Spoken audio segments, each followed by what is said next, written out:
Welcome to another Arthritis Help Movement Improvement session where you learn to move differently so you can feel better. I'm Dr. Dave, physical therapist, and today we're going to be doing a little check-in with our posture. We're going to start with a little diagnostic to see how upright you are or maybe how far forward you started to lean, if you might have lost a few inches. And then we're going to have a couple of exercises that help us restore that position, find some more flexibility and mobility in the spine to help us get that nice, tall, upright standing position. But before we get into any of that, I just want to remind you that I have created just for you a 10-minute a day full body strength program that's easy on the joints and real simple to perform. So if you think maybe you need your muscles to be a little stronger, and hey, who doesn't? You can just look at the notes below in this video and you can click on the link and it will download that exercise program straight to your email, straight to your inbox, yours to have forever for free.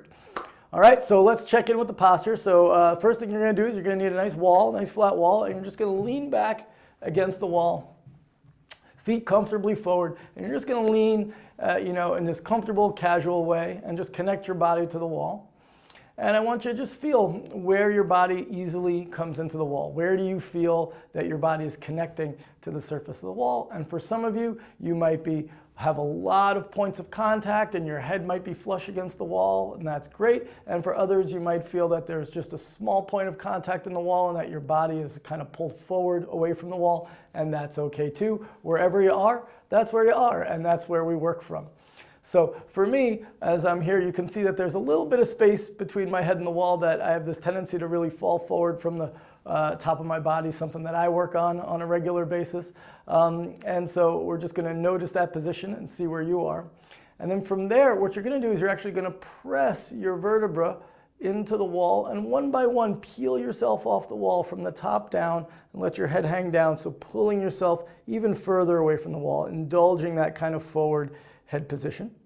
And then we're just going to roll back into the wall, reversing that position one by one, and see where you end up. And we're just going to gently roll forward and roll backwards, rolling the body away from the wall, but not a hinge, not moving from the hips, but rolling each vertebra one by one. So if I took a little paint scraper and I was scraping you off the wall, that you would roll into it, and then you're going to roll yourself up like you're laying out a carpet, rolling up the wall. And as you come up, notice that your head comes a little closer to the wall. If your head touches the wall, that's great. If it doesn't, that's okay. Don't fight, don't strain, don't pull yourself to get into the wall, right? Because we're not trying to work into strain. We're certainly not trying to work into pain, because remember rule number one? What's rule number one? Always be kind to yourself, okay? So don't work into pain. Be gentle, be smooth, and just see how your body can move up into the wall and then down and away. As you do this, I want you to just take your hand and gently place it right on your breastbone, right on your chest. Right? And as you do that and you roll down, I want you to notice that your breastbone kind of caves in. It kind of looks down towards your feet. And then as you roll back, and again, remember each vertebra one by one, that the breastbone starts to rise up a little bit and lift up towards the ceiling. And then as you roll forward and down, what I want you to do is I want you to pull your hand down, almost like you're going to try to slide it to your belly, but it's not going to move. Pull down and feel how that kind of pulls you away from the wall. And then you're just going to push your hand up in a way that elevates your chest and rolls you up into the wall. And I want you to notice that as you guide your chest down, it pulls the head and neck away from the wall. And as you guide the chest up, it's going to guide you up and into the wall. And see if you can come further down and if you can come further up. And what we're trying to do here is we're trying to guide or teach the mid-back and chest how to roll upwards to help bring the head back. Very commonly, I see people instructed to do chin tucks, to pull their neck back and pull their chin back. And while that's okay, it only focuses on the neck, but most of the time the culprit from this forward head position is coming from the mid-back. So if your mid-back is here and you're pulling your head back, it's a ton of strain and not really focused on the area that's going to give you the most return for your effort. So we want to really work through this mid-back and chest area and feel yourself roll up the wall so the head comes toward, and then roll down the wall so you fall forward. Good. A few times, nice and easy, feeling each vertebra one by one connect with the wall as you roll up. And as I come up, suddenly my head gets a little bit closer to the wall, even touches the wall. And as you come down, pulls away. And just this act of loosening up, my feet are getting a little tired, so I'm going to step forward a little bit more. Just this act of loosening up is going to help you to find freedom and ease with that movement. Now, if I just stand comfortably, suddenly my head, and I'm not trying, you're going to have to take my word for this, this is just my natural endpoint, is just a little bit closer to the wall, not touching, but a little bit closer, just because I've freed up that chest, neck, and upper back. And honestly, that can be plenty exercise just to help to restore that position. But there's one more exercise that I really like for this. And if your head comes to the wall easily, this is a good exercise for you. If your head doesn't come to the wall, you can put a pillow behind your head, or you can roll up a towel, a thick bath towel, and put it behind your head to kind of bring the wall a little closer to your head. If you're really far forward, then this isn't the exercise for you. You can just work on the rolls. If your head does come to the wall, you're just going to let it be there. And you're going to notice, is your gaze up or is it straight? If it's up, that's the head falling forward, and that's okay. And then you're going to notice that, good, lift your chin, allow your gaze to look up. The back of the head kind of shortens the neck. The chin rises up, the gaze looks up the ceiling, and the chest falls down into the hand a little bit. And then we're going to let the back of the head slide up the wall. The gaze is going to come now to center. The chin is going to fall down a little bit, and the chest is going to rise up a little bit. And feel all those things happen together.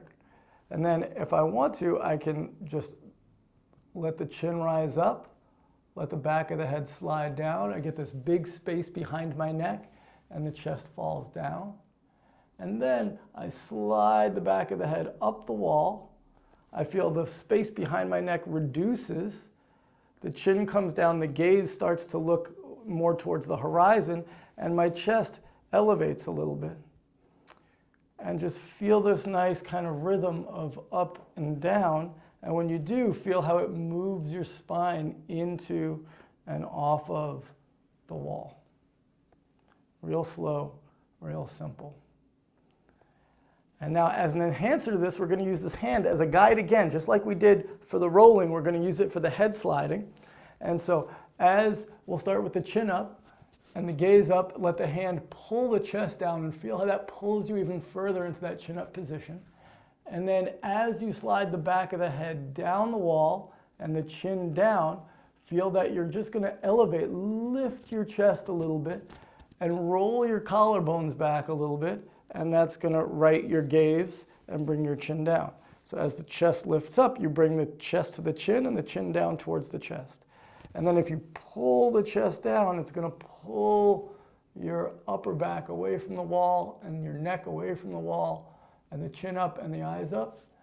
And then you're going to roll up through the chest. So you're really using your hand to guide your upper back and chest to help you position your head in space. And we're just going to repeat this back and forth a few times just so we can feel that softness and easiness and gentleness through the movement. We want to see, can we do this without strain, without stiffness, without fighting? And can we coordinate our breath? Breathe out as the chin comes up. Breathe in. As the chin comes down, breathe out. The chest falls, breathe in. The chest rises and feel that nice, easy rocking and rolling through that upper back and feel how it translates into the head and chin. Good. And relax. Shake it out. Fix your hair.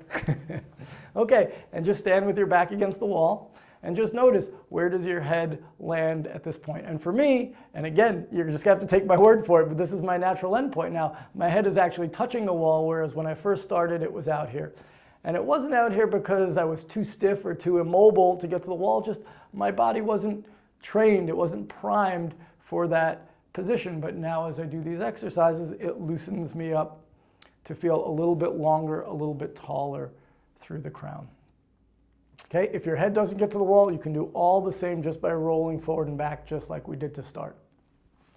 All right, finally, just come off the wall and stand and feel the weight into your heels. Feel how your head balances over your feet, and feel that when you do that kind of chin down, back of the head up, that it's elongating your spine, it's elevating your chest, it's making you taller, it's making you more aligned and upright over your heels. If you find that other position of chin up and chest down, where a lot of us kind of live when we're typing or even when we're standing sometimes, right? That's your slouch position. If we can figure out how to get the back of the head up to bring the chin down, it elevates the chest and it aligns you over your feet a little bit more easily. So if you don't have a wall, just when you're standing, going through life, waiting for the bus, doing whatever you do, notice you're standing here, or could you be a little bit more here easily? And make a small correction. Usually we're trying to be perfect. This is good. If you can't breathe and you can't move, what's the point? You're trying too hard. I don't like to work so hard. So just go a little bit out of that position to be a little bit taller and feel that length. The smallest change in the opposite direction will make a huge impact on how you feel. From a little bit of slouching forward to a little bit of long and upright. And remember, that's very different from pulling the chin back, is pulling the back of the head up, allowing the head to fall down and elevate the chest. Okay, that was a quick, simple, but really technical and maybe a little bit complicated when you think about all the vertebrae that are involved, but something that you could do quickly and think about all the time that will help to maintain your upright position, help to maintain flexibility in your spine, and maybe regain that inch or two of height that you might have lost for posture, or prevent you from maybe losing something going forward. I hope that was helpful for you. I can't wait to see you guys all next week. We're going to bring you a whole new video where you learn to move differently so you can feel better. Take care, everyone.